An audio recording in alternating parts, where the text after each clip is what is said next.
Bienvenidos, bienvenidas a este seminario virtual que denominamos Objetivos del Desarrollo Sostenible, luces y sombras desde un análisis global y prospectiva. Seminario que estará a cargo del doctor Alfredo Collado, profesional de la Estación Experimental Agropecuaria San Luis del INTA. Mi nombre es Guillermo Sánchez, soy gerente de Relaciones Institucionales del INTA. Los voy a estar acompañando en este evento como moderador del evento. El evento será grabado, se está grabando, para poder darle difusión tanto en las redes sociales del INTA como en el canal de YouTube del Instituto.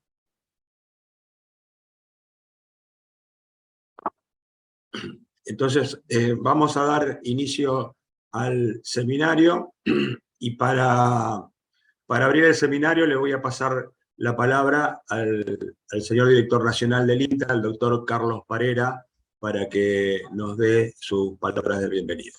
Carlos, adelante. Bueno, muy buenos días, Guillermo, muchas gracias. Muy buenos días a todos los participantes que están acompañando hoy en esta reunión. Muy buenos días, Derlis, ¿cómo te va? ¿Cómo andás? Muy buen día, Carlos.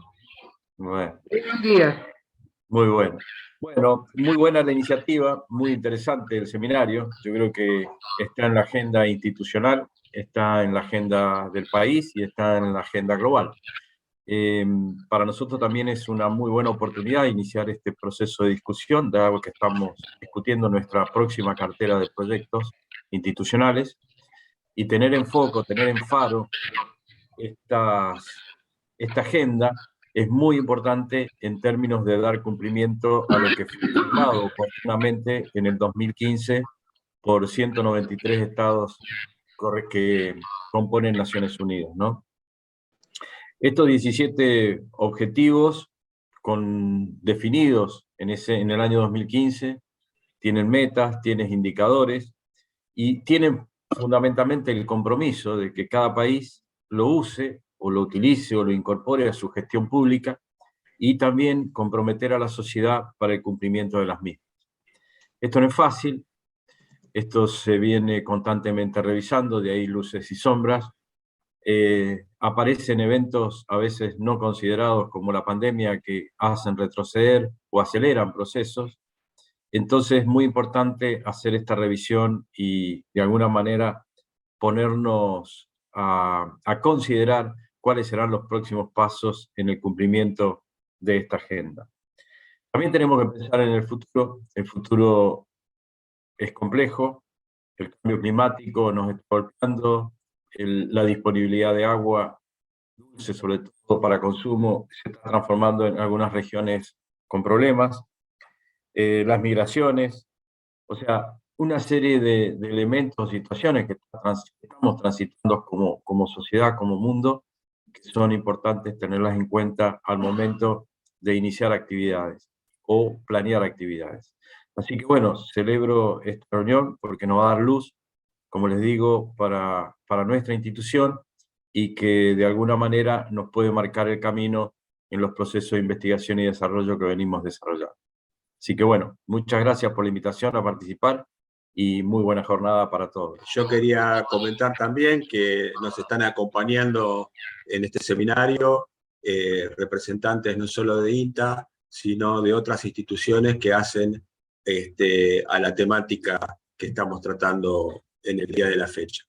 Entonces, para dar continuidad al seminario, le voy a pasar la palabra al doctor Collado, que nos brindará su charla relacionada con los objetivos del desarrollo sostenible, luces y sombras desde un análisis global y prospectivo.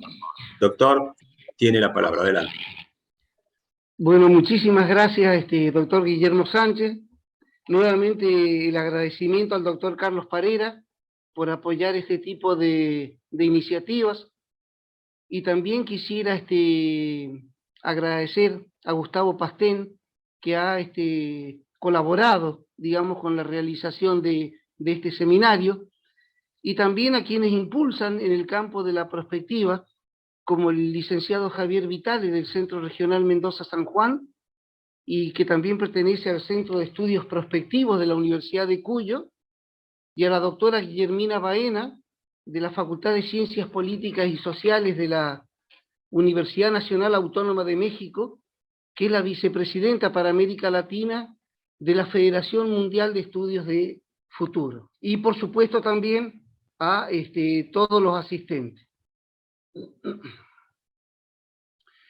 Bueno, como bien dijo el doctor Guillermo Sánchez, el seminario abordará el tema objetivos de desarrollo sostenible, luces y sombras, ya que han habido avances y retrocesos, desde un análisis global, porque el desafío es global, y prospectivo, a futuro. Abordaremos la Agenda 2030 muy superficialmente, porque por la complejidad que tiene, cómo se articula la gestión de los ODS, luces y sombras, prospectiva más allá del 2030, y arribaremos a algunas conclusiones.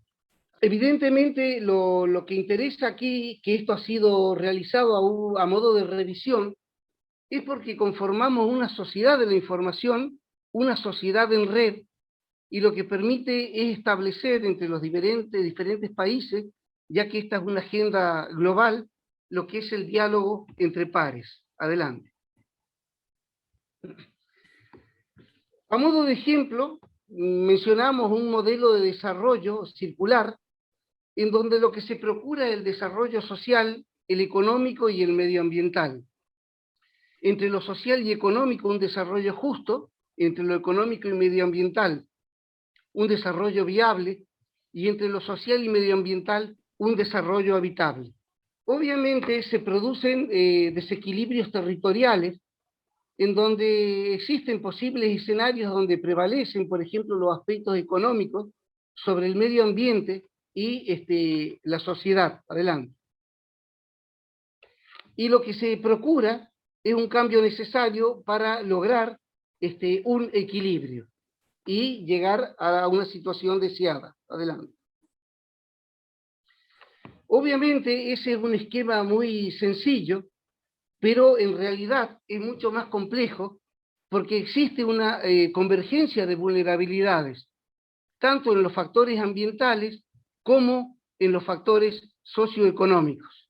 Evidentemente, entonces, existen riesgos del desarrollo, y esos riesgos son función de las amenazas, como por ejemplo la variabilidad climática, la presión antrópica, la vulnerabilidad, que abarca aspectos como la sensibilidad, la adaptabilidad y, por ejemplo, la resiliencia y la exposición.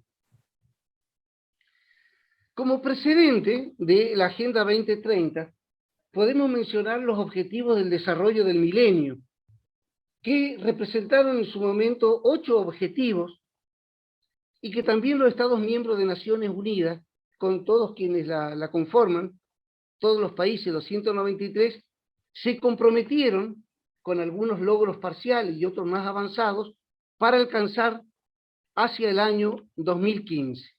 Adelante. Entonces nace así, como iniciativa, la Agenda 2030 para el Desarrollo Sostenible, que también fue aprobada en septiembre de 2015 con la participación de los Estados miembros. Adelante. Estos objetivos son 17 y se caracterizan porque forman un entramado bastante complejo, ya que existe una transversalidad entre ellos, están todos íntimamente relacionados. Y hacer una aclaración que ya se ha uniformado el uso del vocabulario, pero sostenible ha sido más utilizado siempre en los países europeos, por ejemplo, y sustentable está más restringido a los países de América Latina. Esos 17 objetivos conforman 169 metas y también representan a 230 indicadores, cuyo análisis es bastante complejo, pero conforman ese entramado en donde se puede afirmar que no hay una jerarquía de importancia.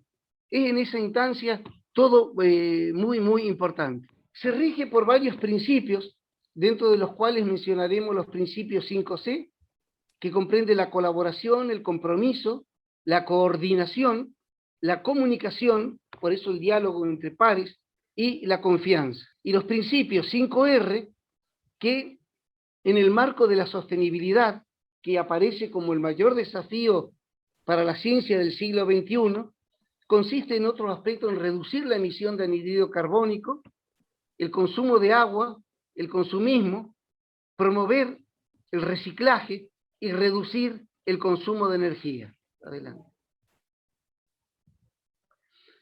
Una vez acordada la Agenda 2030, es muy importante establecer y mencionar el acuerdo de Escazú. Escazú es una ciudad de Costa Rica, donde, digamos, se establecieron los protocolos que suscribieron 24 países de América Latina y Caribe para la protección del medio ambiente. Eso se adoptó en marzo de 2018 y finalmente fue aprobado para su entrada en vigencia el 22 de abril de 2021. Adelante.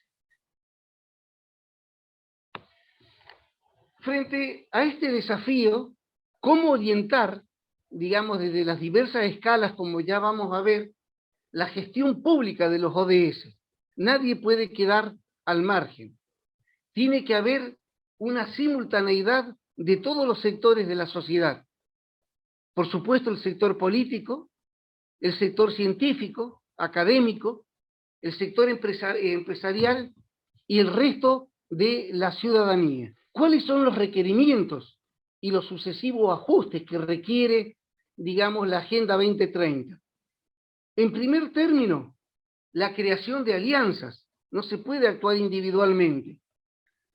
El primer paso, evidentemente, para esa creación de alianzas es o requiere un proceso participativo, en donde la organización civil, evidentemente, debe involucrarse, fundamentalmente en la difusión y sensibilización de los objetivos que han sido establecidos.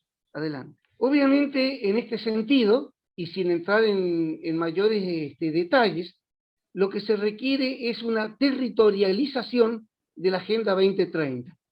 Se sigue una modalidad y una serie de procedimientos permiten esa socialización, esa capacitación, ese diálogo colectivo, y luego, en respuesta a esas iniciativas de la sociedad civil y todos los actores, tienen que haber mecanismos de visibilización y de buenas prácticas. Restringiéndonos a las actividades en la Argentina, podemos mencionar que el responsable es el Consejo Nacional de Coordinación de Políticas Sociales, que es el organismo que se encarga de coordinar todo este tipo de actividades y de monitoreo en el progreso de la Agenda 2030, siempre asistido, como ocurre en todos los países, por el sistema de Naciones Unidas. ¿Cuál ha sido, digamos, en la implementación?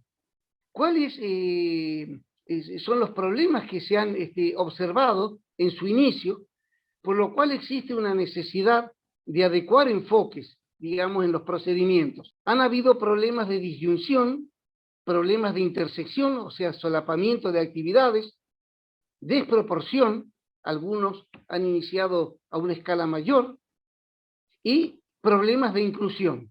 Por eso la necesidad de adecuar los enfoques. En ese sentido, como el desafío es global, cada país necesita decidir, porque tiene, digamos, una identidad, se caracterizan por una situación política, una situación social, económica, ambiental, y tiene que decidir a dónde encuentra ese balance, digamos, de acuerdo a sus características. Surge así una actuación que va desde lo local, siguiendo un gradiente de escalas espaciales, que va desde ese espacio local a lo nacional, a lo regional y a lo global.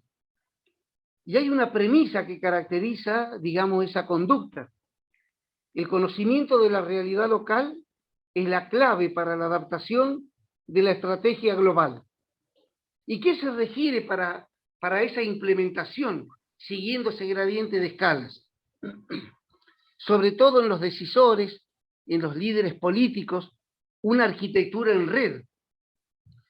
Se requiere porque conformamos, como lo dijimos al inicio, una sociedad en red, se requiere una reingeniería de la participación.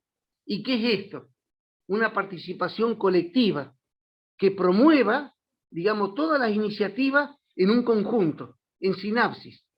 Es decir, esa es la expresión de la colaboración conjunta. Surgen así algunos conceptos, como el de actuar en una escala local, que se lo denomina como sintonía fina, y seguir ese gradiente en la modalidad de producir el conocimiento en el marco de la agenda hacia escalas mucho más grandes, regionales, territoriales, globales, que es lo que se denomina la sintonía gruesa, en un enfoque global, local y local, global. Entonces surgen también esos conceptos, que es el actuar localmente, tal cual han sido expresados, los repito, pensando globalmente. ¿Cuál es el valor global del dato local? ¿Cómo contribuir al valor global de esos datos? No hay globalidad que valga si no hay localidad que sirva, y el desarrollo del que tanto hablamos conforma un desafío global a escala local y viceversa. Entonces verán ustedes arriba, en este gráfico, cuáles son las conexiones entre lo micro y lo macro, conciliando escalas temporales y escalas espaciales. Y entonces cuando se hibrida el término local con el término global, nace un término que es glocal, o la glocalización. Y se habla en este contexto de territorios glocalizados o tiempos de glocalización. Adelante. Y esta figura es lo que lo expresa, es decir, lo local, por un grano de una cosecha, un grano de soja, hacia el mundo. Y ejemplo de alguna de las publicaciones, como es esta publicación sobre dinámica territorial agroalimentaria en tiempos de glocalización. Cuando, digamos, ustedes puedan acceder, cada una de estas imágenes que ustedes están viendo, verán que tiene el link, y ante alguna duda o necesidad de profundizar, podrán acceder y efectuar las correspondientes consultas. Adelante, Gustavo. Algo muy ilustrativo para ver cómo cambia, digamos, la percepción de un escenario en la función que cambiamos de escala espacial y de escala temporal. Este trabajo que presentó el húngaro István Bányai, simplemente se los menciono, y ahí está el link para que ustedes puedan visibilizar cuál es la percepción, cuáles son los cambios al cambiar de esas escalas. Para el seguimiento, también es muy interesante destacar el plan barómetro que ha sido propuesto por el ILPES, Instituto Latinoamericano para el Desarrollo Económico y Social de CEPAL, y que tiene como principal objetivo ese plan barómetro mejorar esa planificación en el desarrollo con vistas a, por supuesto, contribuir con el logro de los objetivos del desarrollo sostenible. Entonces, dentro de ese marco, todos los países cuentan con la necesidad de indicadores y de ese foco integrado. Y vemos en esta imagen cómo los 17 objetivos se representan, por ejemplo, para cada país, y lo que se trata de plasmar, digamos, de representar, es cuál es el avance. Por ejemplo, vemos aquí en verde que los mayores avances se han producido en el objetivo 15, sobre vida de los ecosistemas terrestres. Y hay algunos otros objetivos que evidentemente han tenido un menor progreso. ¿Qué significa el hecho de obtener esta representación para cada país? Adelante.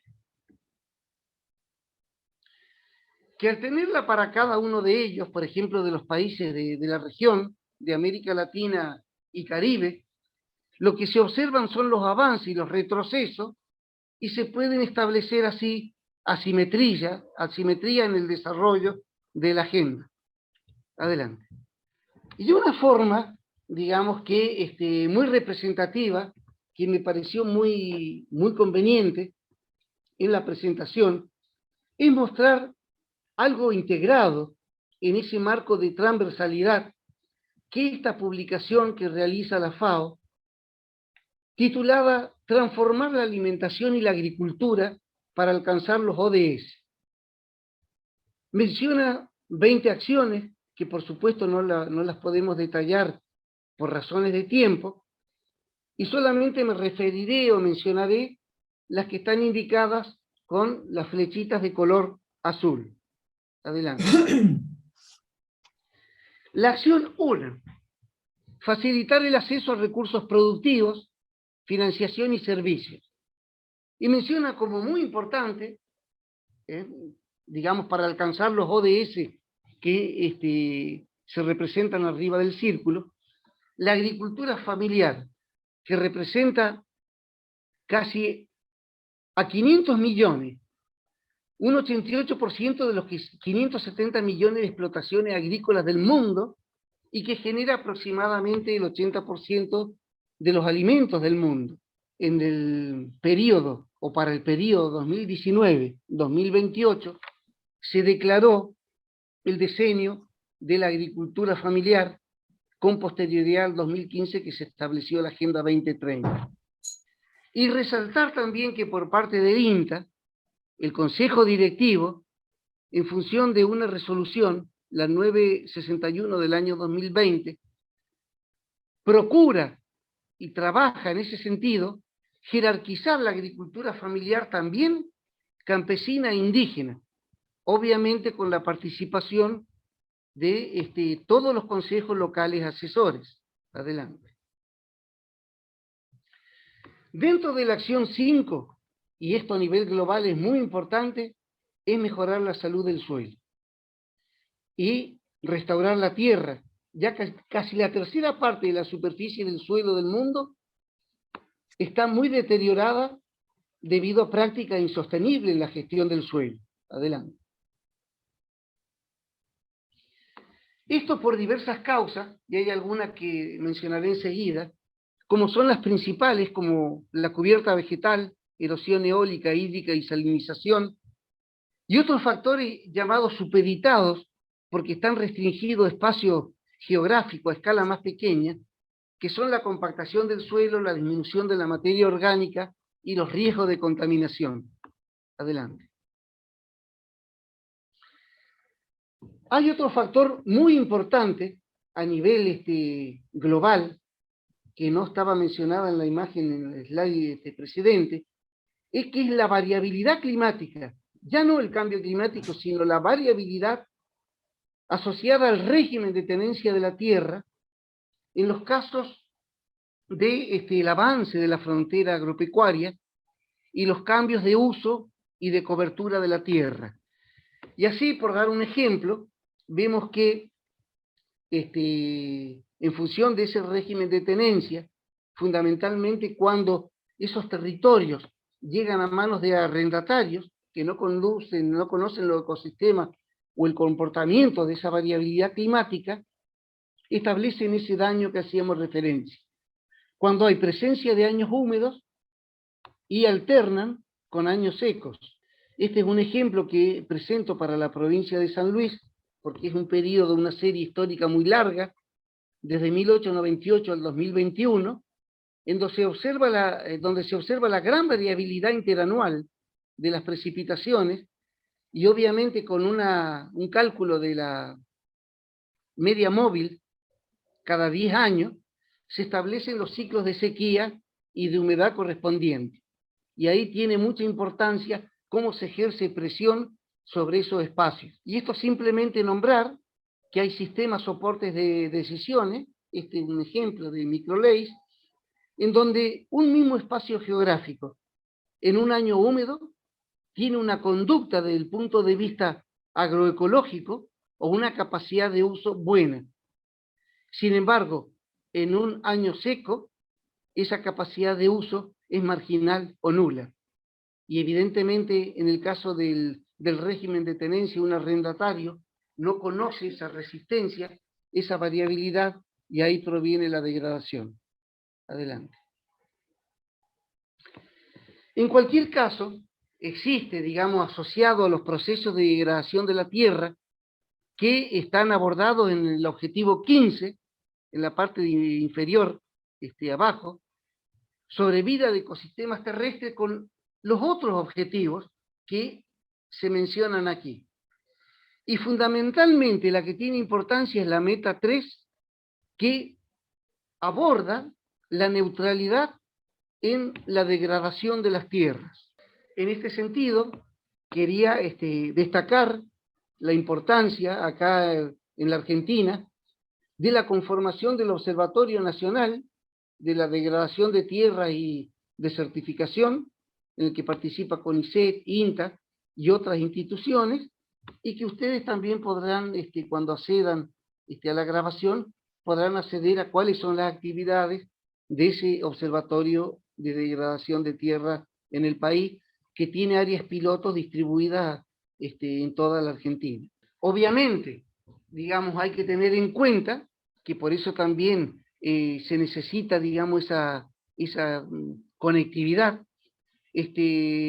trabajar con las normas ISO, que son las guías, las pautas, para establecer las buenas prácticas para combatir la degradación de tierra y de certificación, y en el país el encargado del Instituto Argentino de normalización y certificación en este campo, ¿no? El campo de la degradación de tierra y de certificación. Adelante. Dentro de la acción 8, comparar las emisiones de los distintos países, fomentar la reutilización y el reciclaje y promover el consumo sostenible. Aludo, digamos, a estas acciones porque evidentemente tienen esa visión global. Y entonces cuando hablamos de reciclaje y el consumo sostenible, adelante, tenemos que, digamos, aludir a los tipos de economía. Una economía lineal que se desestima porque se concentra en extraer, en producir, en consumir y desechar, cosa que no es admisible en estos tiempos, y su reemplazo por una economía circular que facilita la producción, evidentemente, facilita el consumo, pero también tiene que admitirse el reciclaje, por lo cual los organismos tienen que, en función de esta economía circular, diseñar, gestionar, crear condiciones, invertir, innovar y, por supuesto, promover ese cambio hacia la economía circular. Adelante. Esta economía circular está asociada a la economía verde para reducir el consumo de energía, limitar las emisiones de los gases de efecto invernadero, minimizar los residuos permitiendo el reciclaje, con eso proteger biodiversidad y restaurar ecosistemas, y todo contribuyendo a la adaptación al cambio climático. Adelante. Obviamente, economía circular y economía verde están muy asociadas, ¿no? En cuanto a los aspectos a que atienden. Adelante. Luego, en función de esto del reciclaje y de la pérdida, ya tendiendo al objetivo 12 de producción y consumo responsables, tenemos que aludir también a la pérdida y desperdicio de alimentos a nivel mundial. Así, a modo de ejemplo, mencionamos, por ejemplo, que en la Argentina se pierden, digamos, por diversos motivos que ya veremos, unos 16 millones de toneladas por año. Obviamente esto no es igual en todos los países, ¿no? No ocurre esto lo mismo en Estados Unidos que en un país en África, pero es una guía para entender cuál es la problemática. En América Latina y Caribe aproximadamente se pierden unos 127 millones de toneladas por año, y en el mundo unos 1.300 millones, con lo cual se podrían alimentar unos 2.000 millones de personas. Esto, si uno analiza la historia, ya lo decía David Ricardo, que el problema es la redistribución y no atacar esto de la pérdida de alimentos. Adelante.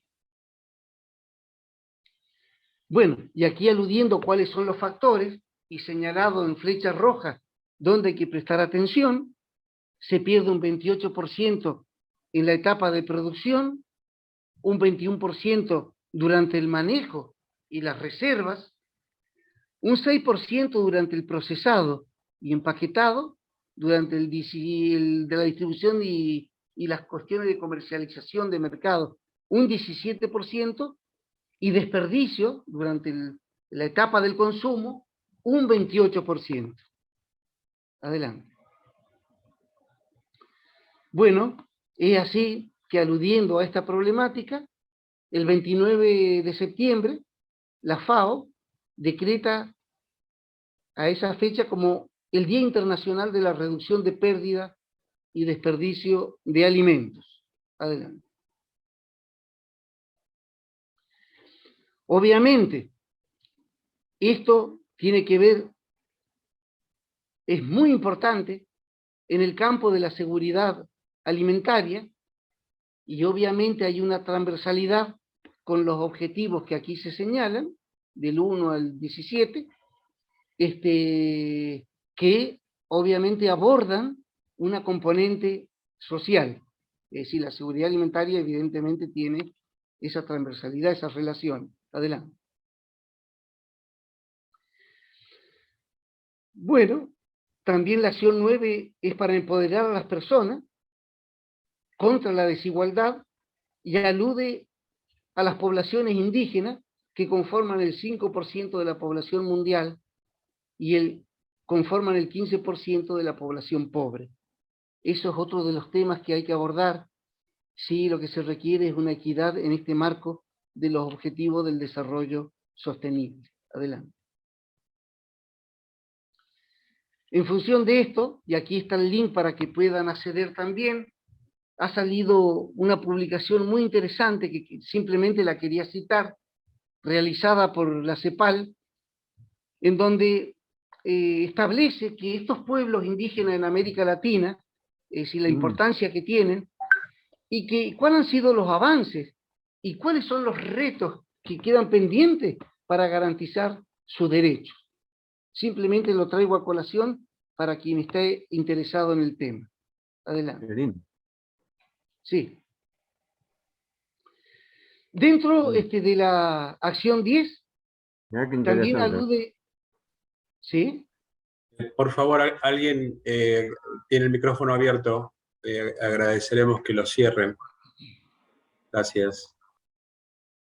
Bueno, otra acción muy importante por cuestiones de equidad, que es uno de los objetivos, es que las mujeres solo representan entre el 10 y el 20% de los propietarios de la tierra, pero suponen la mitad de la mano de obra del sector agrícola. Adelante. Obviamente, dentro del objetivo 5, de la igualdad de género, hay que atender en toda la escala problemas de pobreza, de etnicidad y de género, procurando, digamos, la equidad. Adelante.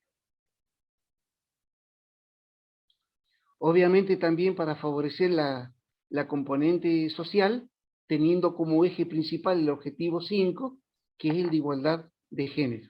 Adelante. Bueno, esto ya es sumamente importante, que es la acción 15, de hacer frente y adaptarse al cambio climático. Para el año 2050, esto también en términos prospectivos, y ya veremos, ¿no?, un caso concreto, el rendimiento de los cultivos podría disminuir entre un 10 y un 25% debido al cambio climático. Adelante. También sugerir la lectura de esta publicación, que es de libre acceso, cualquiera puede acceder para su consulta, que es el de la agricultura climáticamente inteligente para reducir las pérdidas y vulnerabilidad al cambio climático y reducir las emisiones y la magnitud.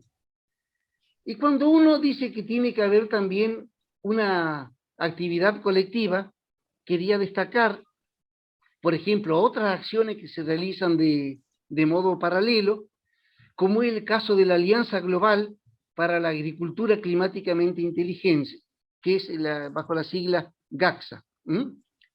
Unas contribuciones también muy importantes en este campo. Adelante. 16. Reforzar la resiliencia de los ecosistemas, aumentando la biodiversidad, ¿no es cierto? Actuando bajo enfoques agroecológicos. Es decir, todo lo que sea la agroecología es muy bien, tiene una muy aceptación, una importante aceptación para aumentar la biodiversidad respecto de otro espacio de la agricultura tradicional, ¿no? Adelante. Obviamente, ¿qué es lo que favorece? La agroecología. Desde el punto de vista ecológico, la sustentabilidad y la mitigación del cambio climático. Desde el punto de vista económico, favorecer, por ejemplo, la agricultura familiar, las pymes. Desde el punto de vista sociocultural, fortalecer la identidad campesina y formar en este campo de la agroecología. Y desde el punto de vista político, desde el punto de vista organizacional, incentivar en este campo agroecológico, en la participación. Adelante. Bueno, se siguen 4 escalas, que es incrementar la eficiencia de prácticas convencionales, rediseñar esos agroecosistemas, en base a conjuntos de procesos ecológicos que consideren la agrobiodiversidad, sustituir prácticas que conforman alternativas poco sostenibles y cambiar de ética y de valores. Esos son los 4 niveles. Adelante. Y obviamente existen vínculos, que no entraremos en detalles, entre la agroecología y los ODS de la Agenda 2030, simplemente mencionarles que existe SOCLA, que es una sociedad agroecológica para el caso de América Latina, ahí funciona el link, y para los muy interesados en el campo agroecológico, anunciarles la realización del 19º Congreso Latinoamericano de Agroecología en Costa Rica, en octubre de 2022, y el 9º Congreso Internacional de Agroecología que se va a realizar en Sevilla, en España, en enero, del 19 al 21 de enero de 2023. Ahí tienen los links para quienes quieran acceder para su consulta. Adelante. Ya finalmente la acción 17, que esto es muy importante, fomentar el diálogo sobre políticas de coordinación. Tiene que haber un diálogo y esa interacción conjunta en el marco de la Agenda 2030. Adelante. Y en este marco no quería dejar de resaltar la importancia que tiene, por ejemplo, en el marco de la CEPAL, el Observatorio Regional de Planificación para el Desarrollo de América Latina y el Caribe y la Red de Planificación para el Desarrollo. También podrán ustedes entrar al link e informarse sobre las múltiples actividades que en esta red se desarrollan. Adelante. Bueno, ya dando ese marco muy rápidamente, dada la complejidad, abordaremos algunas luces y sombras en la búsqueda de esos objetivos. Simplemente algunas evidencias a nivel global. Adelante. Como mencionó el doctor Parera, evidentemente habían avances que han sido de alguna manera perjudicados o ralentizados debido al impacto de la pandemia. Es decir, cómo se han desdibujado algunos de los logros. Adelante. Y vemos cuál es la importancia. Dentro de los 17 objetivos, todas sus metas y sus indicadores, prácticamente compromete, de esos 17, está comprometiendo 13, 14, es decir, y en menor medida los otros, pero todos están comprometidos, ¿no? Hola Marie, ¿qué haces? Adelante. Bien, bien, bien. Para que bajo el curso de Por volumen. favor, por favor, hay micrófonos abiertos, ciérrenlo, así el doctor Collado puede expresarse sin interrupciones. Gracias.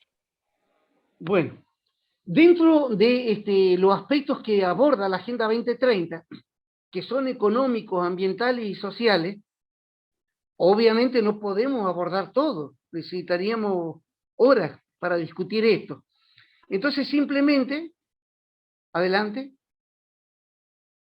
me referiré a lo que están relacionados con temas ambientales, de algún modo invocando el 5 de junio, recientemente Día Mundial del Medio Ambiente. Adelante. Así daremos algunos ejemplos de problemas que se presentan en otros países, aludidos al cambio climático, degradación de suelo, pérdida de diversidad y todo lo que hemos visto. Y voy a destacar simplemente, ya vamos a ver por qué, dentro de los síndromes de cambio global, cuál es la sobreexplotación y contaminación de los océanos, porque esto realmente es muy importante, porque es una cuestión biosférica, es decir, cómo los océanos tienen su incidencia, digamos, sobre todo lo que son los territorios, en términos biosféricos. Adelante. Y todo esto se produce, digamos, todos estos temas ambientales se producen, no todos están de acuerdo en esta denominación, pero que en parte es aceptada, en la denominada la era del antropoceno, y la era en donde se dice que los seres humanos representan una fuerza geológica a escala global. Adelante. Evidentemente, interaccionan ahí, en esa presión antrópica, ciertos problemas que tienen vínculos entre ellos, como son el cambio climático, la desertificación y la biodiversidad. Adelante. Y algunos también dicen que es imposible dejar de mencionar el cuarto aspecto, que es la contaminación. Es decir, y que contribuyen, digamos, al aumento de lo que se denomina la huella ecológica, el impacto humano en lo que llaman la era del antropoceno. Adelante. Dentro de esos problemas nos remitiremos, por ejemplo, a los más importantes, que son las emisiones de anhídrido carbónico, que representan el 83% de la energía que utiliza la humanidad, y que ha sido, digamos, debatido en el Acuerdo de París en un intento de mitigar ese cambio climático en función de estas emisiones. Pero eso, ya veremos, va a exigir una enorme revolución tecnológica y que no todos los países están de acuerdo, digamos, en renunciar, porque afectará enormes intereses. Adelante. Y aquí lo vemos, cuáles son los principales, sin entrar en detalle, los principales emisores de anhídrido carbónico. Y ya, por ejemplo, en el caso de China, ha afirmado que no está en condiciones de cumplir lo establecido en el Acuerdo de París. La fuente de consulta también figura ahí abajo para cuando accedan a la grabación. Adelante. En esta imagen, simplemente mencionar que dentro de la composición de gases de efecto invernadero, el 57% se debe a las emisiones de dióxido de carbono.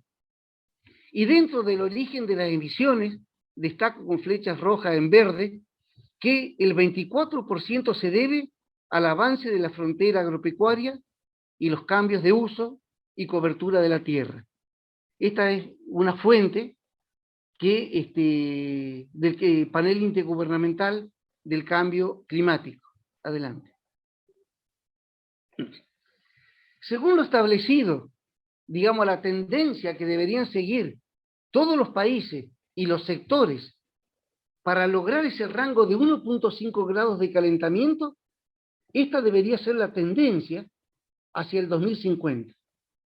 Una tendencia decreciente en los campos de la energía, de la industria, en los campos de los edificios, digamos, del transporte, de la alimentación. Pero sin embargo, esa es la tendencia que se sugiere seguir, los esfuerzos a seguir. Adelante. Sin embargo, el último informe, y esto ha sido también debatido en la COP26 de Glasgow, la conferencia de las partes, las emisiones antropógenas o antropogénicas globales siguen en ascenso. Es decir, también está el link, y vean ustedes que, por ejemplo, todo lo que sea el anhídrido carbónico en celeste, debido a los combustibles fósiles. Y, por ejemplo, en color naranja, esa franja, lo que denota son las emisiones en función del cambio de uso y cobertura de la Tierra. Esto demandaría muchísimo más tiempo, pero quedémonos con esa imagen, la de una tendencia creciente, cuando la idea, digamos, el deseo, es una tendencia decreciente. Adelante. Otro aspecto que todos se refieren a las emisiones de anhídrido carbónico, pero realmente es sorprendente y se habla en mucho menor medida, es de la incidencia de los incendios a escala global. Averiguando sobre este tema, se puede, esto lo pueden comprobar ustedes con datos de la NASA, una base de datos, donde entre el 1 de abril y el 1 de mayo de 2019, solamente en un mes, se contabilizaron más de 1.3 millones de incendios activos, lo cual realmente es impresionante. En un mes, 1.3 millones de incendios. Adelante. Y este es el caso, por ejemplo, de América Latina, cómo afecta en la zona periférica al Amazonas y dentro del propio Amazonas. Es decir, el problema también, no solo que contribuye enormemente al deterioro de los ecosistemas, sino que también es una fuente, digamos, o un factor de calentamiento. Y vamos a ver por qué. Adelante. Si ustedes ven una sola imagen, por ejemplo, registrada el 28 de diciembre de 2019, que de alguna manera ha podido proveer el laboratorio de análisis de imágenes satelitales LAPIS y procesamiento de imágenes, vean ustedes que simplemente en un día, ¿cuáles eran los fuegos en América Latina? Viendo la importancia también como un factor de calentamiento global. Adelante. ¿Y cómo contribuye, digamos, el factor fuego?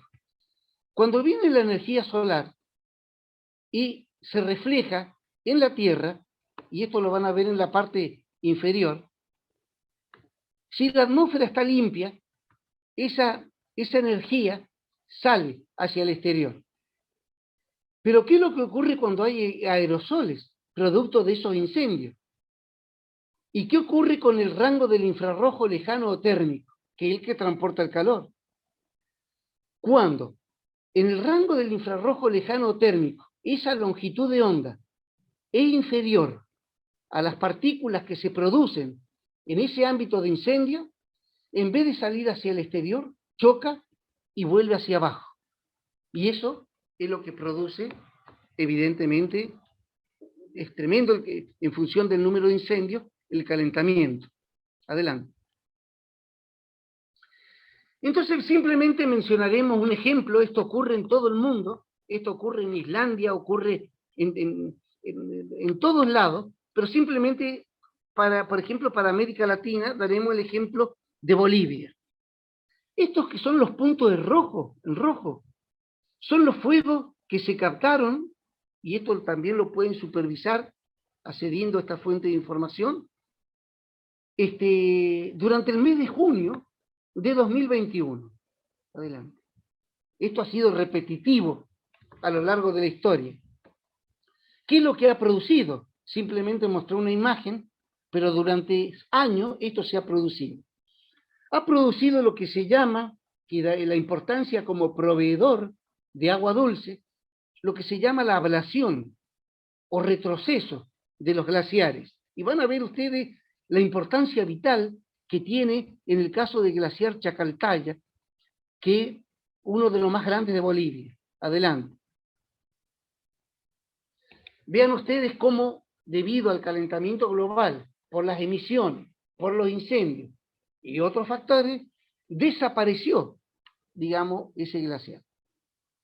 Ese es el que provee de agua, por ejemplo, a distintas localidades, pero voy a dar un ejemplo concreto al lago Popó, que es el segundo lago de mayor importancia en Bolivia y declarado como sitio de interés Ramsar de los humedales. ¿Qué ocurrió cuando desaparece ese glaciar? Adelante.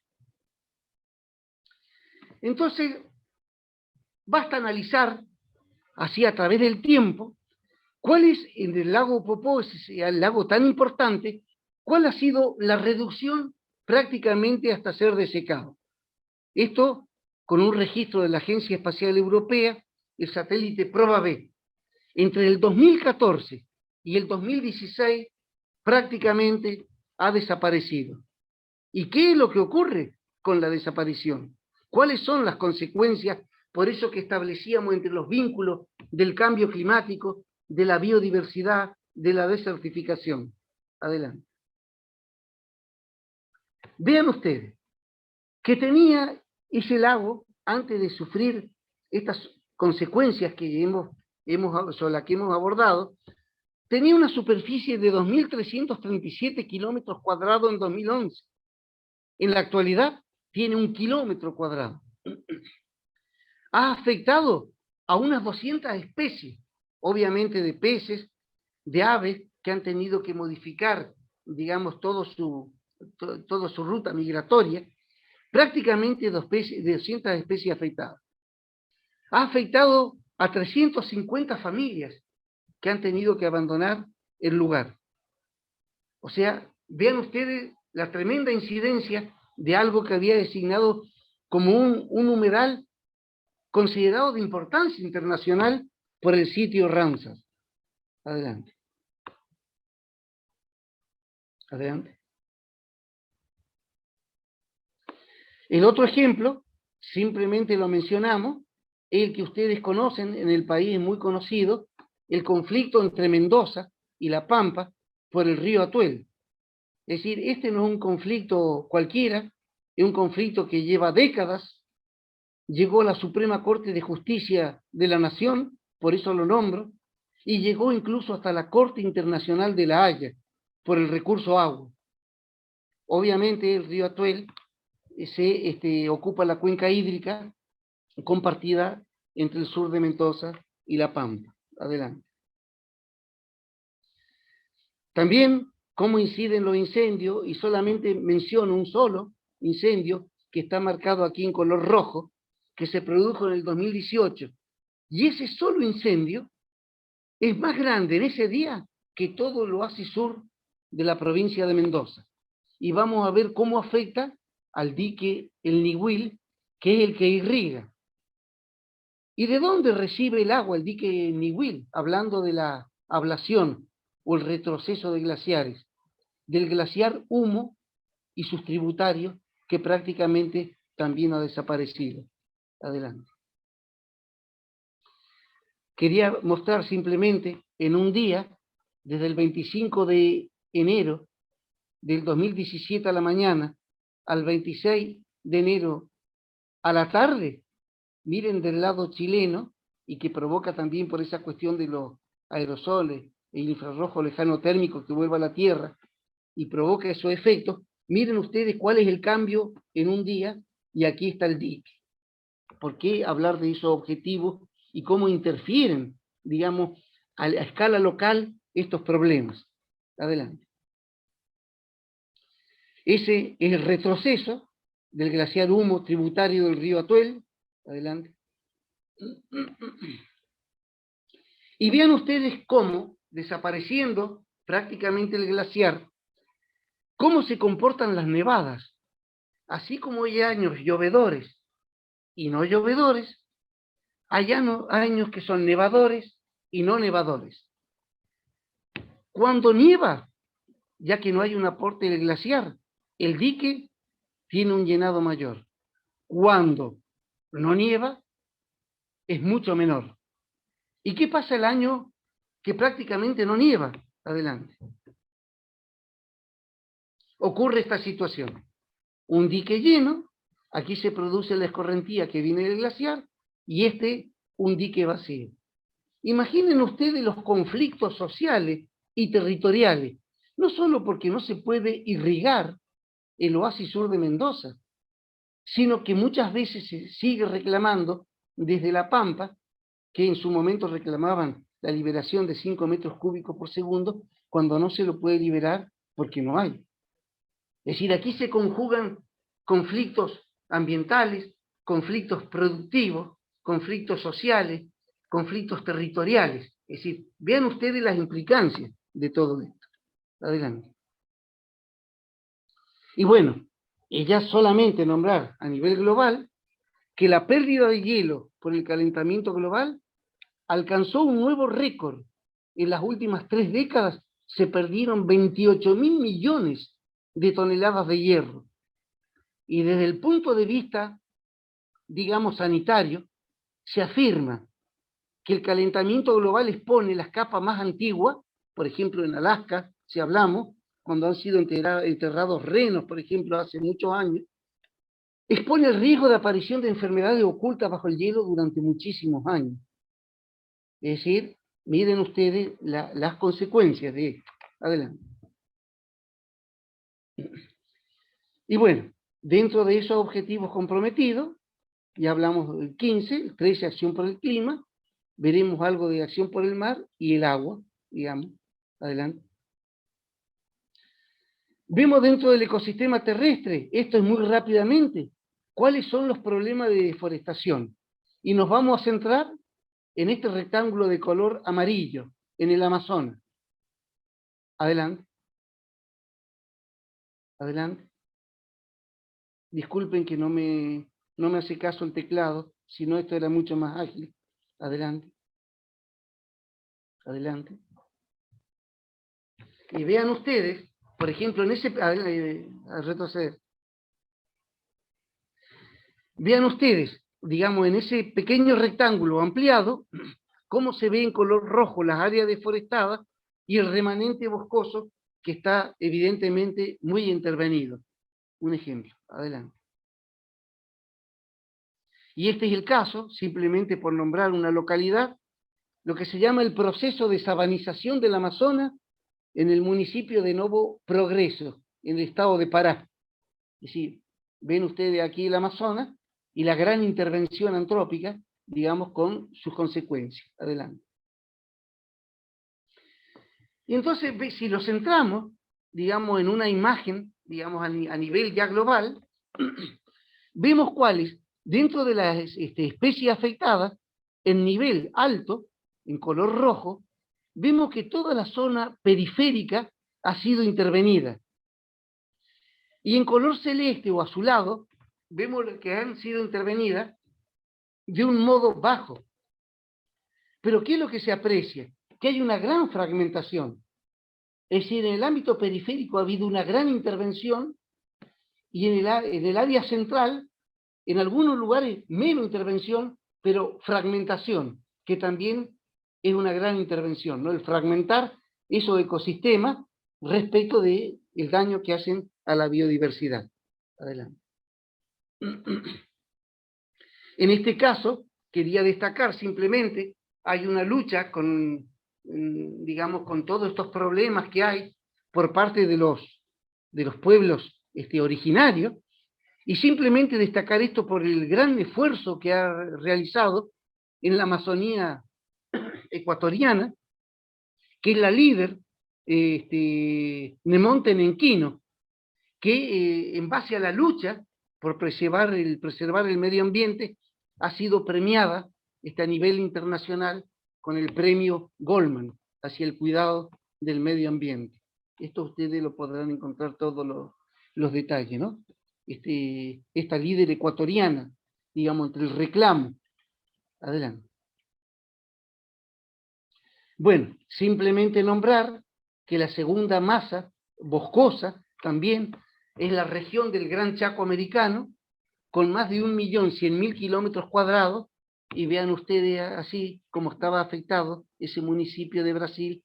Miren ustedes cómo se afecta la región del Gran Chaco paraguayo, del cual la Argentina dispone del 60% de la superficie de esa región del Gran Chaco. Adelante. Bueno, les dije que iba a hablar del mar por una cuestión biosférica, muy rápidamente. Desde lo personal, pienso yo, es una opinión personal, y a veces está compartida según lo que he podido constatar, que es el objetivo 14 más comprometido y que prácticamente no se va a poder lograr lo que se propone. Según la ONU, a nivel planetario, cada año llegan entre 8 y 13 millones de toneladas de plástico a los océanos. Hay que diferenciar entre el plástico y las partículas, el plástico particulado. Y que en los últimos 200 años, vean ustedes esto, las consecuencias que vemos enseguida, en función de los niveles de fertilización, el agua del océano se ha vuelto un 30% más ácida. Eso, por ejemplo, es lo que ha permitido el retroceso, a mencionarlo a modo de ejemplo, de los corales. Adelante. ¿Cuál es el problema de estos vertidos y qué influencia? Algunos se atreven a hablar de la desertificación, que no solo afecta a las tierras emergidas, sino también al mundo submarino. Y se producen por esos niveles, digamos, de fertilización, procesos de eutrofización. Es decir, cuando hay un exceso de nutrientes, nitrógeno, fósforo, obviamente proliferan las algas. Cuando proliferan las algas, en esos procesos de eutrofización, consumen el oxígeno. Y en el ambiente marino se establece lo que se denomina hipoxia. La hipoxia es la reducción de oxígeno. Eso lleva a la disminución de los índices de fertilidad de la especie marina, y se transforman en zonas muertas. Es decir, son áreas del fondo marino donde no existe oxígeno ni vida. Pero vean ustedes la importancia, siempre teniendo como marco de referencia la Agenda 2030. En 2008 habían 405 zonas muertas en el mundo. En el 2018 hay más de 550. El tamaño de esas zonas muertas puede ir desde 1 kilómetro cuadrado hasta más de 70.000 kilómetros cuadrados, y ustedes podrán corroborar toda la información que quieran en la publicación que se indica el link con la flecha roja. Adelante. ¿Qué ocurre con esta situación? Para que vean desde el punto de vista global cuáles son las implicancias. Una mirada a esta imagen, muchas reflexiones, en donde se establecen modelos de injusticia ambiental entre el norte y el sur. Las principales zonas muertas están en el hemisferio norte. Por eso remarco aquí como que observan, digamos, la riqueza, la biodiversidad que existe en el hemisferio sur y que oferta esos servicios ambientales. Esto es muy conocido ya por muchos. Vean ustedes a la altura de las Islas Malvinas, cada uno de los puntos iluminados es un buque factoría, es decir, prenden las luces para traer los calamares, o sea que hay tantos buques factoría como luces hay, e incluso hay más. porque rotan el encendido para aparentar que hay menos. Digamos que la cantidad de pesca que hay es tan grande, ahora vamos a ver la imagen en América Latina, y que de alguna manera en ese orden, digamos, los que están presentes son los buques factorías de China, le siguen en el orden Corea del Sur, y también están presentes fundamentalmente de España. Adelante. Ahí se ven detalles, en realidad son más los buques factoría porque hay unos que están apagados. Adelante. Y esto realmente es lo que uno quería mostrar, siempre teniendo en cuenta la Agenda 2030, el objetivo de acción por el mar, estableciendo lo que es la biodiversidad. Todo esto que parecen ciudades flotantes, son embarcaciones. Esto, que es lo que se denomina la fosa azul, es el área más rica en biodiversidad de América Latina. Esto es impresionante lo que se extrae de ahí. Y los conflictos que ha ocasionado la pesca, que ustedes ya conocen muy bien la importancia de las Islas Galápagos en cuanto a biodiversidad, la importancia de la escala que se produce. En las costas de las Islas Galápagos hay entre un 30 y 40% de residuos plásticos en las costas, que ahí está la evidencia. Las etiquetas anuncian que son de origen chino, por la escritura. No hay forma ahí, esa está la evidencia, la constancia. Pero miren la magnitud, digamos, de lo que ocurre en este sentido. Adelante. Bueno, y destacar que hay gente en el mundo de la oceanografía, principalmente esta oceanógrafa, Silvia Herl, que ha trabajado durante muchos años, ya una persona muy mayor, para National Geographic, que establece que si no hay agua, no hay vida. Es decir, por la interacción que hay a nivel biosférico. Y ella titula No Blue, No Green. No hay azul, no hay verde. Y esta es la representatividad del planeta agrietado si no se toman los recaudos, digamos, y la concientización de los cuidados ambientales. Adelante. Este libro también es de fácil acceso. En cuanto a las luces, digamos, los avances tecnológicos para medir las emisiones de anhídrido carbónico. Solamente mencionar el satélite OCO2, que mide la concentración a nivel global y analiza dónde se encuentran los principales focos de emisión, evidentemente para tomar las medidas al respecto. Adelante. Esto lo hace a nivel planetario, de modo simultáneo, que es lo que se denomina el análisis sincrónico. Adelante.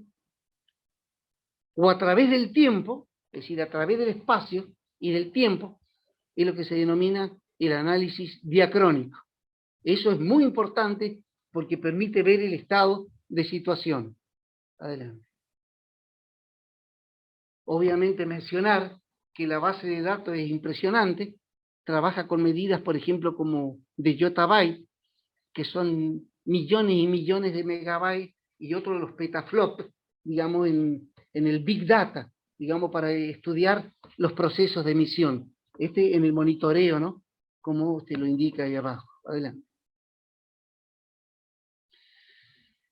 También preocupado por temas ambientales, y esto lo nombro porque es una invitación, digamos, es de la red RICA, Red de Investigadores de Cambio Climático de las Américas, que funciona, tiene su centro en la Universidad de Ciencias Aplicadas y Ambientales, UDCA, en Bogotá, y está en Cartagena de Indias, también en Colombia, y que han sacado, conjuntamente con el IPGH, el Instituto Panamericano de Geografía Histórica, IPGH de Geografía e Historia, el Atlas de Cambio Climático para las Américas.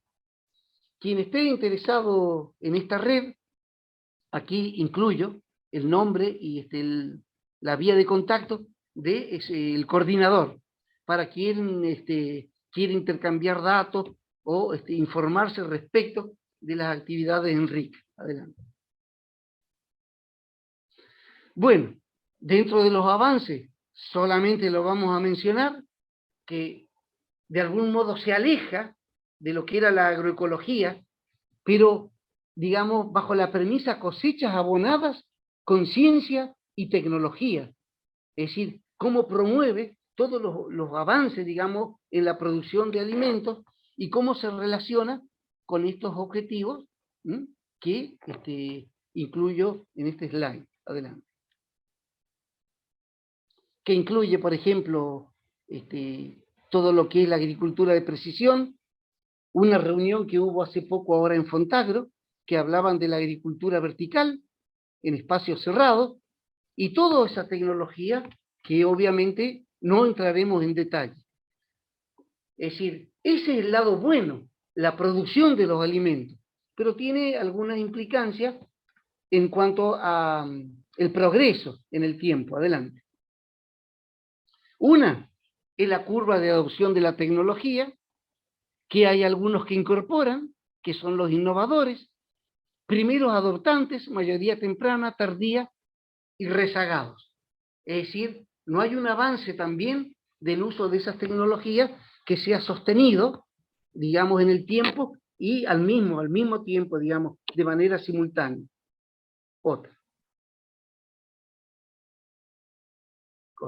Y también está afectado, solamente nombrarla, por la ley de la ruptura, que dice que mientras los sistemas sociales, políticos y económicos crecen de modo gradual, y mucho más lento, por supuesto, la tecnología lo hace de forma exponencial. Es decir, no es acompasado, digamos, ese crecimiento, esa modernización. Hay un gradiente, digamos, en el uso de la adopción en función de la gradualidad, digamos, en ese contexto. Adelante. Luego también como luces, simplemente lo voy a nombrar, y esto porque es de Argentina, quiero mencionar a la red RAMC, Red Argentina de Municipios frente al Cambio Climático. ¿Por qué la nombro?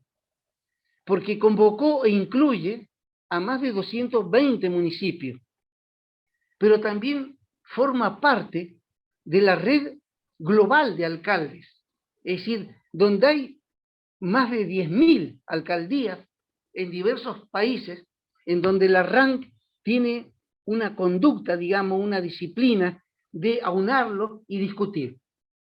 Tal es así, y que por eso la menciono, que en la COP25, la conferencia de las partes conjuntamente organizadas por Chile y Madrid, que se realizaron en 2019, le fue otorgada la distinción. Adelante. Y que fue también corroborada, digamos, en la COP26 de Glasgow, la conferencia de las partes. Y otro que también quiero mencionar, por su importancia, es el Observatorio Regional de Energía Sostenible, ROS, es decir, que apunta al objetivo 7 de energía, fundamentalmente sobre aspectos energéticos, ¿no? Otro. Bueno, a nivel planetario no podía tampoco dejar de mencionar como contraste, así como vemos los problemas que han existido en Amazonas y en el Chaco paraguayo de la intervención antrópica, quería de alguna manera destacar la iniciativa de la Gran Muralla Verde, en la que intervienen muchas organizaciones, y se le llama así la Gran Muralla Verde por los desiertos del Sáhara y desierto de Sahel. Adelante. En donde consiste, digamos, en una reforestación que comprende un espacio de más o menos, puede ser de entre unos 15 y 30 kilómetros de ancho y unos 7.600 kilómetros de longitud, que va desde, en el ámbito de los desiertos de Sáhara y Sahel, desde Mauritania hasta Djibouti, más o menos a la altura de Israel. Y existe esa transversalidad, digamos, de la lucha por los objetivos de la acción por el clima y vida de ecosistemas terrestres con estos otros objetivos. Por lo cual, al menos destacarlo. Adelante. Destacar que a través de ese bombardeo de semillas, aquí está el espacio geográfico, mediante, digamos, las intervenciones también que hay que destacar del doctor Fletcher, de la Universidad de Oxford, y que es un ex ingeniero de la NASA. Adelante. Adelante. Y bueno, obviamente ese bombardeo, todo ese desarrollo, consiste en plantas pregerminadas, digamos en gel, con nutrientes, para ocupar esos espacios, ¿no? Y tratando de favorecer o aportar sus progresos a los objetivos 13, 15 y 17, que es la alianza de organismos internacionales. Adelante. Obviamente, los avances que han habido dentro del mar, que no todo es el problema, y de los océanos, el avance en los parques eólicos marinos. Adelante. Bueno, y ya terminando esto hacia el 2030, un importante estudio de la CEPAL, en donde ahí lo que se manifiestan es, dentro de los 17 objetivos, y hay un libro que ustedes pueden acceder, es de libre acceso, también sobre los avances, y se destaca en color verde, donde la meta está muy bien encaminada, es probable que se alcance. En color amarillo, donde la tendencia en el logro de esos objetivos también es progresiva, se avanza, pero a un ritmo demasiado lento. Y en color rojo, donde la tendencia se aleja de la meta. Es decir, por eso aludíamos a sombras y luces, es decir, avances y retrocesos. Adelante. Bueno, y ya para ir terminando, no todo termina en el año 2030. Hay escenarios posibles más allá de 2030. ¿De dónde venimos, dónde estamos y a dónde vamos? Adelante. Entonces nos ubicamos en lo poblacional. ¿Hacia dónde vamos? Y aludimos a también una proyección del crecimiento poblacional hacia 2050 que estableció la FAO, y lo que de alguna manera pone de relieve cuáles son los compromisos, los desafíos. Porque dice que en el 2050 habrá 3.000 millones de personas más que en el 2000, y se necesitará incrementar en un 60% la producción de alimentos. Adelante. Yendo más lejos aún, yendo de la fuente de perspectiva demográfica también de la División de Población de Naciones Unidas y del Departamento de Asuntos Económicos y Sociales, dice, hace ese estudio de proyección, y en función de la relación entre nacimientos y fallecimientos que establecen 2.39, 2.4 nacimientos por cada muerte, adelante, establece que esa división de población de Naciones Unidas, que hacia el 2100 podrían haber 11.200 millones de habitantes. ¿Qué significa? Que si, como la Tierra no crece, si en 1990 había por cada habitante 2.56, 58 hectáreas, en el 2100 habrá 1.21 hectáreas. Adelante. Y se han realizado esos estudios de proyección, es decir, la huella ecológica histórica y la proyección. Estas son las fuentes de consulta. Y dice que aproximadamente hacia el 2010, un poco más, se requeriría para no provocar esos daños ambientales un planeta y medio, que cerca del 2050 ese espacio geográfico demandaría, para no impactar, provocar esa presión, el equivalente a 2 planetas. Adelante. Entonces, algunos aluden y establecen analogías. Si la casa es el asentamiento de una familia tipo, y se establece la analogía que el planeta es el asentamiento de la población mundial el hábitat, ¿qué pasa cuando hay una sobrepoblación? Es decir, cuando aumenta la huella ecológica, es decir, el esfuerzo para mantener en condiciones el ambiente, y que en definitiva también es lo que va a provocar, como ya veremos, las migraciones climáticas. Adelante. Esto ya viene siendo tratado desde el año 72 en lo que se llamaron los límites de crecimiento, que encabezó este estudio el Club de Roma, donde el sistema económico actual sobrepasaba la capacidad de carga del planeta y que debía planificarse la sustentabilidad. Esto también son publicaciones de libre acceso, los límites del crecimiento en función de la huella ecológica humana y de lo que ahora le llaman el antropoceno. Adelante. Más me llamó la atención, haciendo una revisión, digamos, cuál es el trabajo que se realizó en el Centro de Resiliencia de Estocolmo. También lo pueden encontrar, las publicaciones de libre acceso, en donde se afirma que de los 9 límites planetarios ya sobrepasamos 4, por ejemplo, la integridad de la biosfera. 4 de los 9. Y llama poderosamente la atención que no incluya, dentro de las nuevas entidades, cómo estamos con la capacidad de carga. Si se han sobrepasado 9, que prácticamente la capacidad de carga puede ser la que tenga gran parte de la responsabilidad de haber sobrepasado esos 4 límites. Adelante.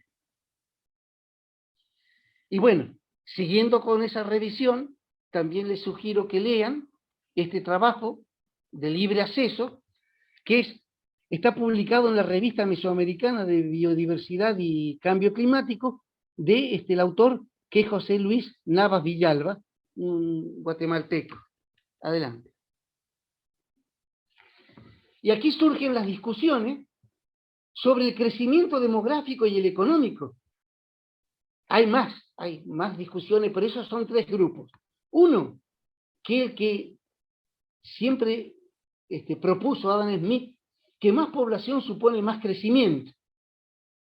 El segundo, la segunda corriente, dice que más población no tiene por qué suponer más crecimiento. Y que esa corriente del crecimiento económico tiene una dependencia tecnológica, de inversión y de capital. Y en el otro extremo está lo que ustedes ya conocen como el pensamiento de Thomas Malthus, de la capacidad de carga y de la sobrepoblación. Y se llega a la pregunta, ¿podemos llegar a una conclusión definitiva en este ámbito de discusión? Y podemos decir que no. ¿Y por qué? Adelante. Y en esto recurro yo a la teoría de la Gestalt, como ante un mismo escenario geográfico, económico, ambiental, social, 2 personas, por simplificar el ejemplo, pero eso puede adjudicarse a la mitad de la población y a la otra mitad de la población, cuando ven cosas distintas ante un mismo escenario. En este caso uno ve 3, contabiliza 3 y el otro 4. Eso es cuando la mente de los que evalúan, de los que opinan, recurre a muchos de los conceptos complejos que con su experiencia y su vivencia, ellos perciben.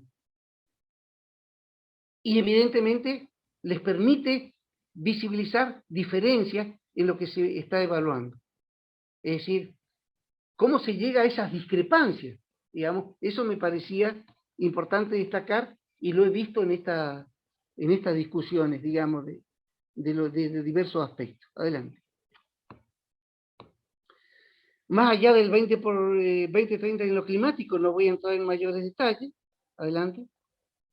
Simplemente recurrir al último informe del panel intergubernamental del cambio climático, donde de modo simulado, esto también se puede acceder a la publicación, vi como simulando cambios de 1.5, de 2 y de 4 grados centígrados, cómo se modifican los escenarios respecto de la variable temperatura a nivel global, respecto de la variable precipitaciones, adelante, y respecto de la variable humedad del suelo. Esto fue ampliamente discutido, vuelvo a repetir, en la conferencia sobre el cambio climático de Glasgow, muy reciente, ahora en noviembre de 2021, en la conferencia de las partes, la COP26. Adelante. Esto sí también es muy importante, digamos, por el prestigio, digamos, de quien afirma, digamos, todo este escenario, y el de la NASA, que admite que el calentamiento global es fruto de la acción humana. Adelante. Entonces, en ese estudio dice y afirma una base de datos impresionante, el Big Data y los modelos de simulación, que una vez que se derrita el hielo y la nieve, va a haber una disminución de la reflexión de la luz de la Tierra, obviamente, porque hielo y nieve es de color blanco. Al desaparecer, disminuirá la reflexión, por lo que el planeta se calentará aún más. Esto tiene que ver con la ablación también de glaciares, ¿no? Que hay un estudio muy importante para la Argentina a través del IANIGLA, Instituto Argentino de Nivología y Glaciología, que está en Mendoza, dependiente del CONICET. Adelante. Habla también de estudios prospectivos, porque este estudio, bajo simulación, es hasta el 2100. Afirma que el hemisferio sur sufrirá también calentamiento. Adelante. Que el Niño, la corriente del Niño, causará más lluvias, sobre todo en las costas de América del Sur. Adelante. Que ese incremento de las precipitaciones se va a realizar a través de un corredor que va de la costa andina hasta Indonesia, hacia finales de siglo. Adelante. Que el África Oriental se registrará hasta el 100% más de precipitaciones, pero en el Mediterráneo será hasta un 40% inferior. Imaginen ustedes, por ejemplo, la zona sur de España, Córdoba, Almería, que son zonas que tienen esos problemas, ¿no? Ese tipo de clima. Un decrecimiento de las precipitaciones hasta un 40% inferior. Adelante. También dice que en el hemisferio norte se verán los aumentos de temperatura más dramáticos, especialmente por el retroceso del Ártico. O sea, imaginen ustedes en términos prospectivos, ¿no? La importancia de este estudio, que nosotros no lo veremos, pero que el estudio está realizado, por eso yo aludía a un escenario global. Adelante. Y acá para la Argentina, inspirado, simplemente lo voy a mencionar, en este estudio de la NASA, se encuentra desde el Ministerio de Ambiente y Desarrollo Sostenible, también ustedes podrán ingresar, cuál es el sistema de mapas de riesgo del cambio climático para el país. Adelante. Y simplemente mencionar, porque esto ustedes pueden entrar y recorrer por provincia, departamento, todo lo que ustedes necesiten, aluden hacia un futuro cercano respecto de la perspectiva del cambio climático y una proyección hacia el 2039, que fundamentalmente se percibe aquí en color más rojizo en el noroeste argentino. Y en el futuro lejano, una proyección entre el 2050 y el 2100. Esto en el CIMAR, del Ministerio de Ambiente y Desarrollo Sostenible, podrán ustedes acceder, yo también solo informar. Adelante. Con esto ya estoy terminando. Y si hacia futuro, y la preocupación, digamos, que existe por el calentamiento global, hay tecnologías que aún no han sido implementadas, pero están en vista, que son temas de geoingeniería y cambio climático, el manejo de la radiación solar. ¿Para qué se está probando esto que todavía no ha sido puesto en práctica? Para disminuir la luz solar y bajar la temperatura. La remoción de anhídrido carbónico. Considera la inyección de aerosoles estratosféricos. Todavía esto no se ha puesto en práctica, repito. Por supuesto, no se conocen los posibles impactos a nivel global. En cuanto a la biodiversidad, implica mayores preocupaciones que beneficios. Y muchos países deberán tener en cuenta, digamos, ante que esto no ha sido puesto en práctica aún, la consideración del principio precautorio en términos jurídicos. Adelante. Más allá del 2030 del recurso agua,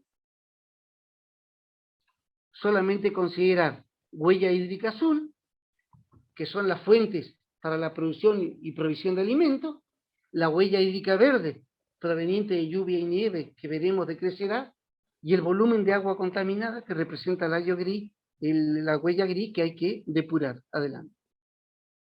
Y esto es clave ya para terminar.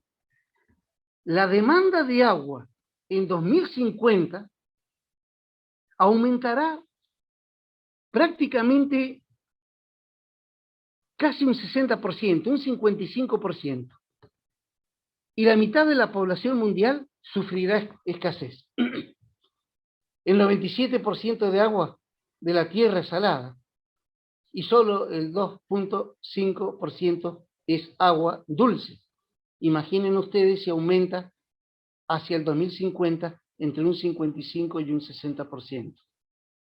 Han habido avances, como lo han habido en Israel, que es la desalinización del agua del mar por procedimientos de ósmosis inversa, pero el volumen requerido será mucho mayor. Pero que siguen también habiendo avances por estos procesos de desalinización por ósmosis inversa. Adelante. Aludiendo a las migraciones ambientales, se estima por la Organización Internacional de Migraciones, atrás, se estima que hay unos 70 millones de migrantes ambientales en la actualidad y que en el 2050 se llegará a unos 200 millones. Adelante.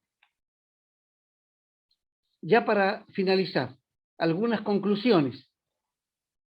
Políticamente se nombra que la agenda ambiental, tras todos los problemas que hemos visto a diversa escala, porque hay problemas transfronterizos, es decir, no es que haya un problema en un país y el otro se salva, hay problemas transfronterizos. La agenda ambiental prácticamente se ha constituido en una agenda económica y geopolítica. Adelante. Y de una manera ya concluyente, o para concluir, respecto de la Agenda 2030 y los de ODS, ha habido y hay en la actualidad mucho consenso, muchos acuerdos, muchos pactos, mucha adhesión, pero se percibe que hay menos acción. Y en esta, que es la que en el marco de la Agenda 2030 se denomina la década de acción, hay que equilibrar entre el consenso, por supuesto, y la acción. Es decir, aumentar esa complicidad entre las instituciones a nivel global, ese diálogo, esa interacción para incrementar esos niveles de acción. Adelante. Entonces, frente al futuro, para concluir, ¿qué se toma? Una actividad pasiva, se ignora el cambio. Por supuesto, no es recomendable. Una actividad reactiva, reaccionar cuando ocurre el cambio. Adelante. Una preactiva, prepararnos para el cambio. Y la proactiva, construir el cambio. La otra y terminamos. Entonces, ya para terminar, afirmar que los problemas, como el de la Agenda 2030, obviamente con sus metas y sus indicadores, es de carácter multidimensional y multiescalar, desde la sintonía fina a la gruesa, desde lo local, nacional, regional y global. Obviamente requieren abordajes disciplinarios, instrumentales y metodológicos, todos conformando ese paquete. Ese gradiente entre la interdisciplina y la transdisciplina es un requisito. Y bueno, y luego tomo esta frase que me parece que es excelente, de Peter Drucker, en donde afirma que la planificación a largo plazo no es pensar en decisiones futuras, sino en el futuro de las decisiones presentes. Y que la mejor manera de predecir el futuro es creándolo. Terminamos la última. Así que muchas gracias. Disculpen que se prolongó, no he podido manejar desde el teclado, pero bueno, esa ha sido la intención de compartir, digamos, esta percepción, digamos, de la agenda a diversas escalas y a través del tiempo, con sus logros y su retroceso. Muy bien, doctor Collado, muchísimas gracias, muy buena presentación, muy interesante. Vamos a poner a disposición de quienes se inscriban, ahí en el chat tienen el vínculo para un formulario de registro. Si nos dejan ahí su correo electrónico, Sí. podemos enviar la presentación por correo electrónico. Ahora me gustaría dejar abierta la oportunidad para hacer preguntas. Recién había una mano levantada, pero creo que la bajó. No sé si alguien quiere hacer alguna pregunta. Puede levantar la mano. Abajo a la derecha tienen un vínculo que dice Reactions. Ahí pueden levantar la mano y yo le voy pasando la palabra. Así que no sé si hay alguien que quiera hacer alguna pregunta.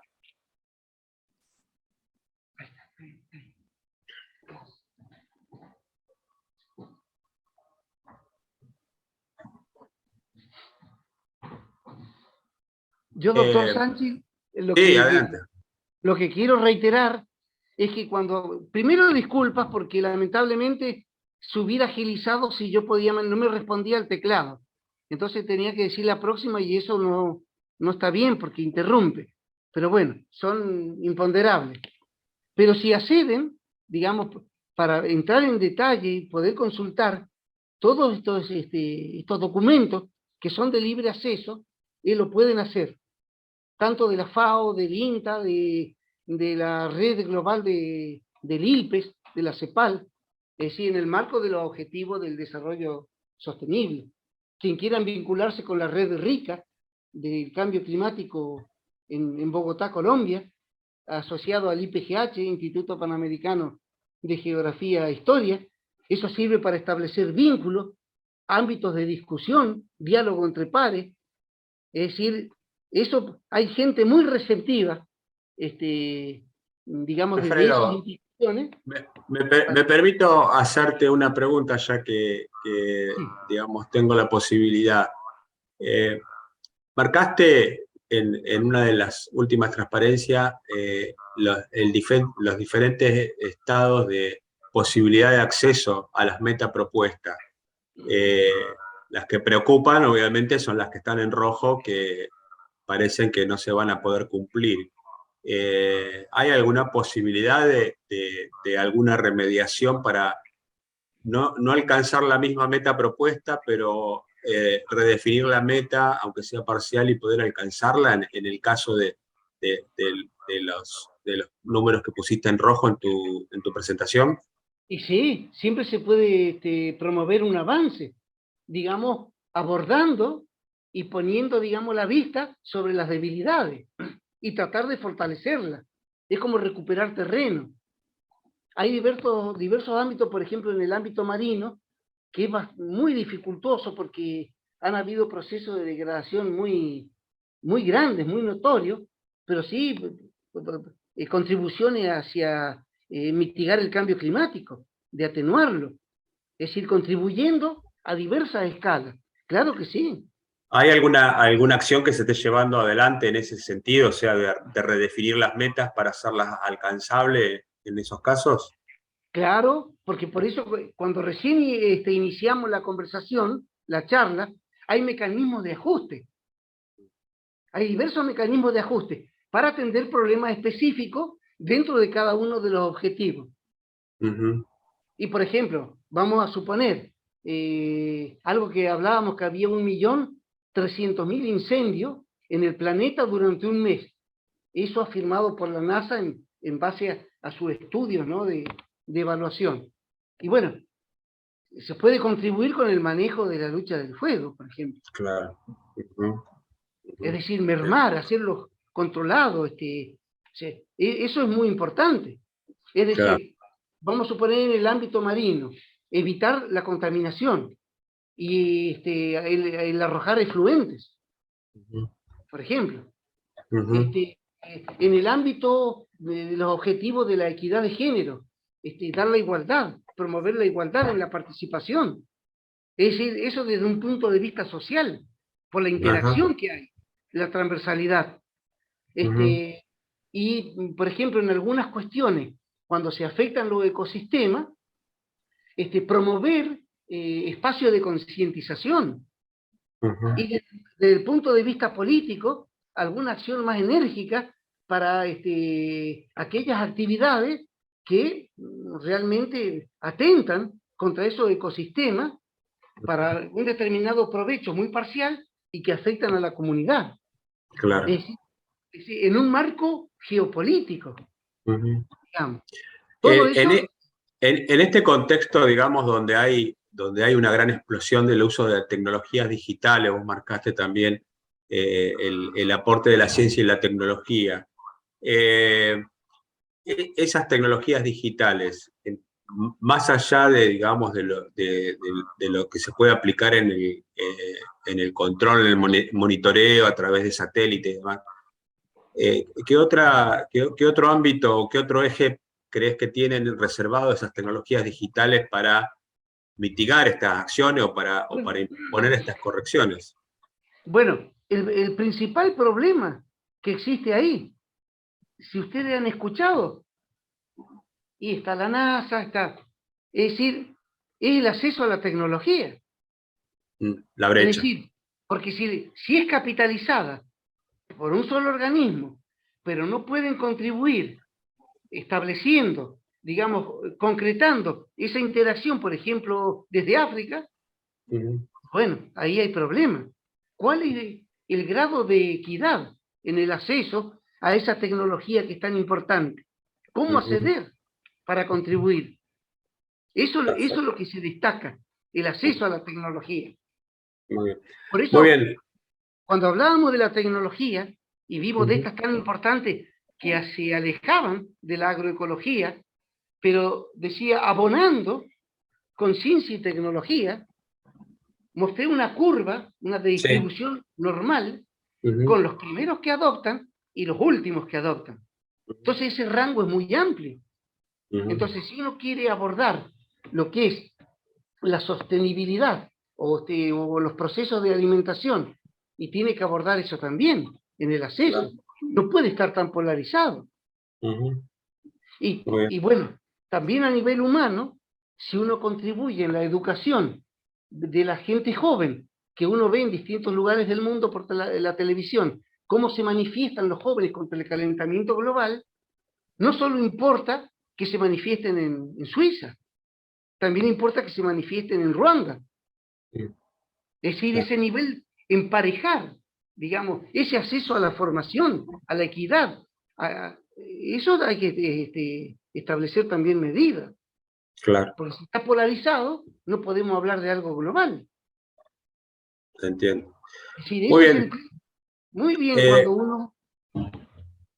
Mire, hay un acceso a la información tan importante con esto de la conectividad que uno puede manejar cómo se maneja esta situación en Cuba, en Costa Rica, en Tanzania.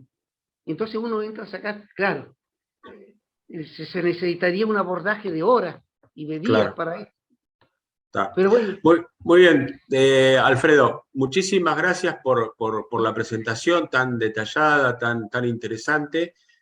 Como decíamos al comienzo, la grabación va a quedar disponible en los canales, en las redes sociales de INTA, en el canal de YouTube de INTA, y a quienes tengan la amabilidad de registrarse en el formulario de asistencia que acabamos de dejar en el chat, les compartiremos la presentación de Alfredo para que ustedes la puedan analizar en forma más cómoda y con el acceso a los vínculos que están incluidos en la presentación. Le agradecemos a todo el mundo la participación, que hayan intervenido en este seminario. Alfredo, tu tiempo, tu profesionalismo y, por supuesto, tu capacidad en esta presentación. Bueno, sin más que Juan, decir, siendo ya las 13 horas, vamos a dar por finalizado el seminario. Muchísimas gracias. Yo le agradezco a ustedes la oportunidad que me han dado de expresarme, a todos los que han apoyado, al doctor Padilla, a usted, a Javier Vitale, a la doctora Guillermina Báez, a todos los asistentes, y pido públicamente disculpas por estos inconvenientes que se presentan, que hubiese sido más ágil si me hubiera respondido el teclado. No pasa nada, suele ocurrir. También un agradecimiento al equipo de la gerencia, a Gustavo Pasten, a Silvana Fangio, por la asistencia en la preparación de este seminario. La asistencia acá de Silvana, que ha estado acá apoyando. Silvana Fangio, que ha estado asistiendo, y Gustavo Pastén ha estado varios días ahí, así que el agradecimiento para él, el reconocimiento. Muy bien. Muchísimas gracias a todos y será hasta la próxima. Bueno, gracias a todos por participar. Gracias.